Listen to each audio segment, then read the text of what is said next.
Yippee-ki-yay, motherfuckers. This is Stoner Camera Review, and it's good to be back. I am just packing my little vape together, and we're going to get talking about this guy, which, if you can't tell already, it is the Voigtlander Bessa R.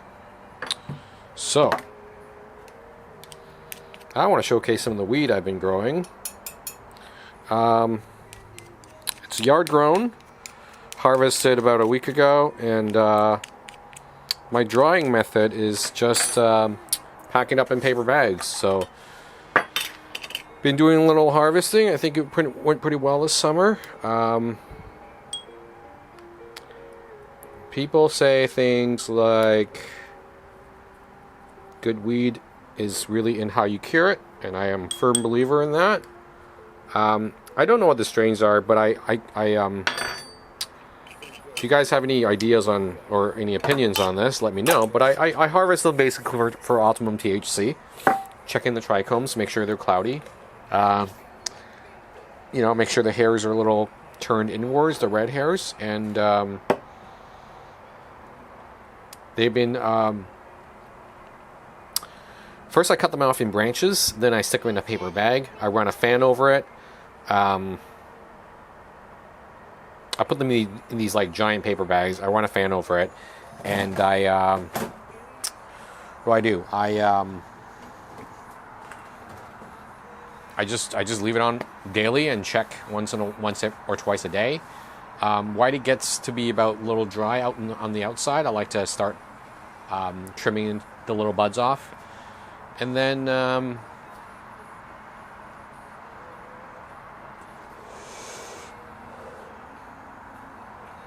And then I like to get them in jars at this point. So I think at this point I'm just sweating them out a little bit, getting the moisture from the inside out.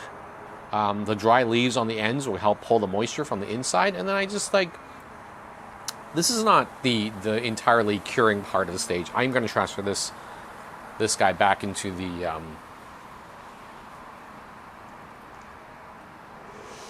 paper bag soon, just to. Once I sweat them, I like to put them back in a paper bag, run the fan over it so I kind of dry the buds up a little bit more. They start drying on the outside, and then I put them back in a jar again to kind of start sweating the inside moisture out again. And then at this point, I don't know if I should, because I harvested maybe 2 jars worth of this weed, I don't know if I should vacuum seal them or just leave them in a...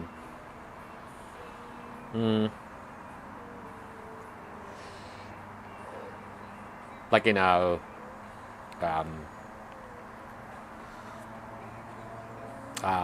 mason jar. So I don't know about that yet.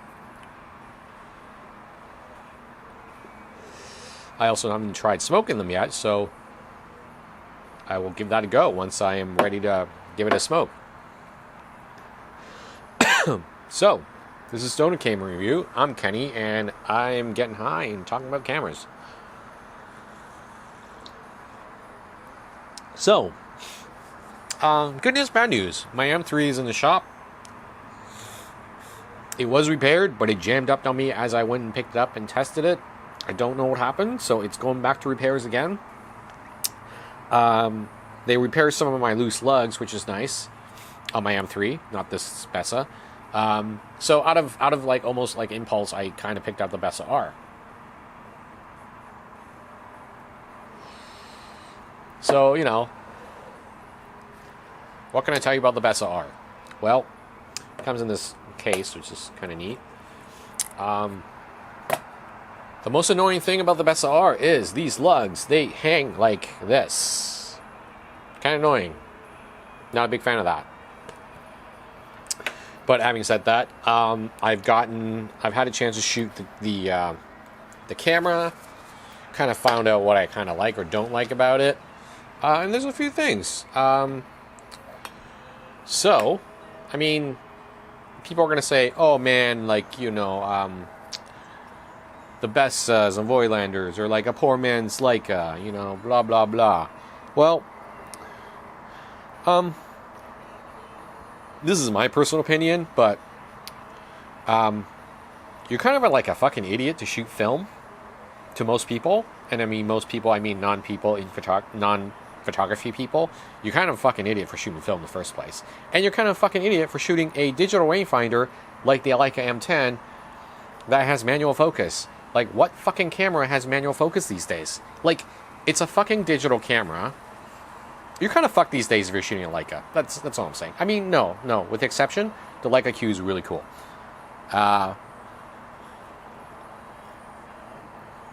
So, having said that, where was I going with that?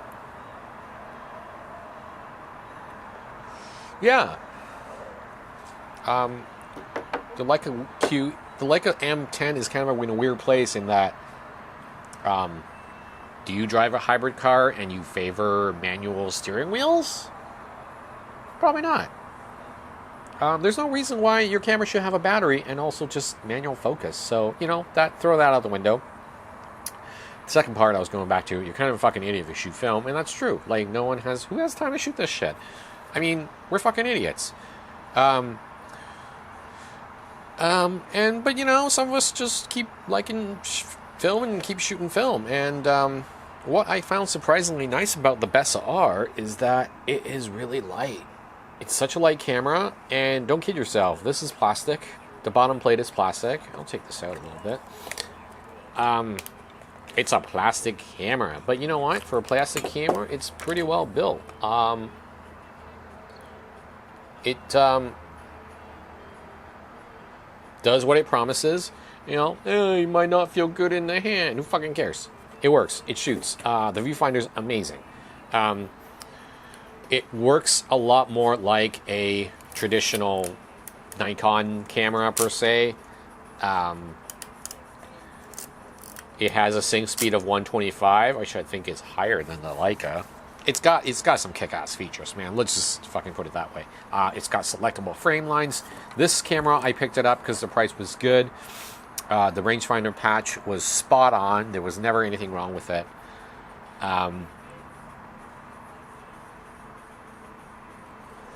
It's not a Leica. Just fucking get over it.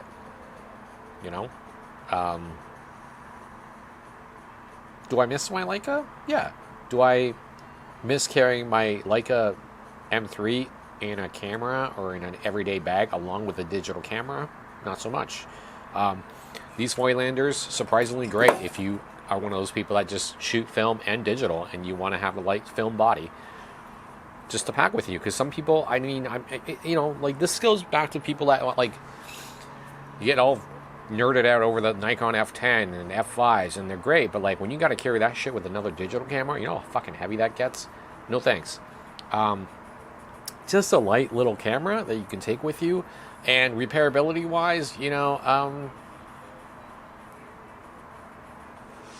these are tricky cameras to repair, I'm not gonna lie.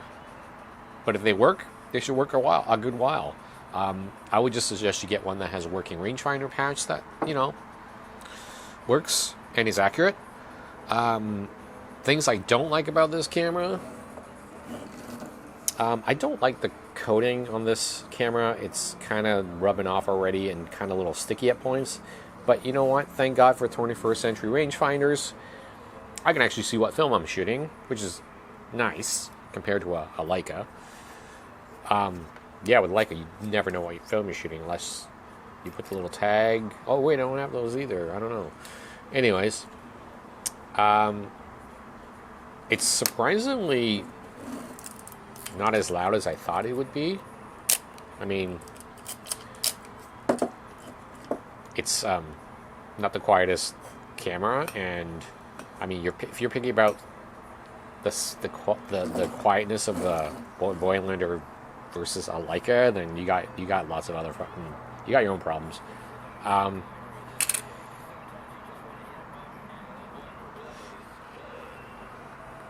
Haven't tried the PC shoe yet, but it's there, it's available, which is kind of cool.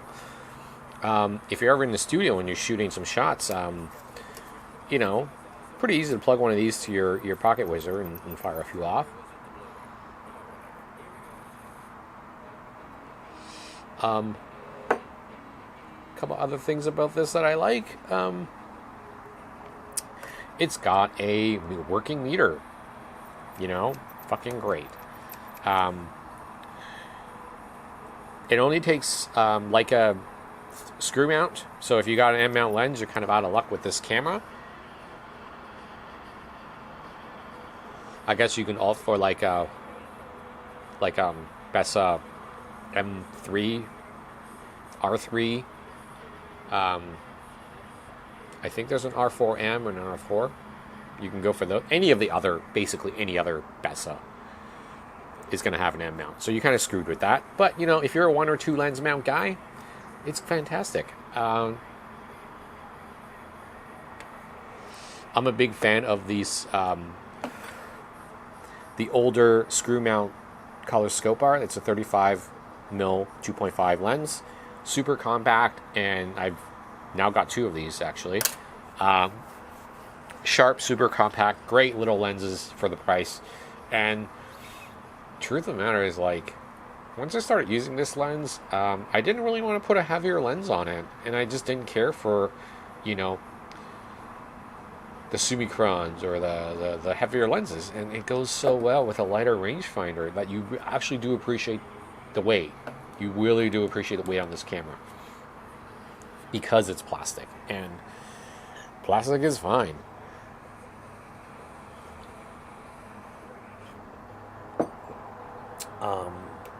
What else do I want to say about this camera? I think that's pretty much it. It's hard to find a rangefinder you can shoot these days that is just going to work off the bat. So you're kind of screwed if your Leica dies, and if you're kind of screwed, yeah, it's hard to find a good rangefinder film camera to shoot. Your options are very limited. It's even tricky to go to like those Canon Ps, and not a lot of options. So if you want a really, really sweet Leica thread mount camera rangefinder, I think this is pretty much the only game in town. So it's the Voigtlander Bessa R. All right.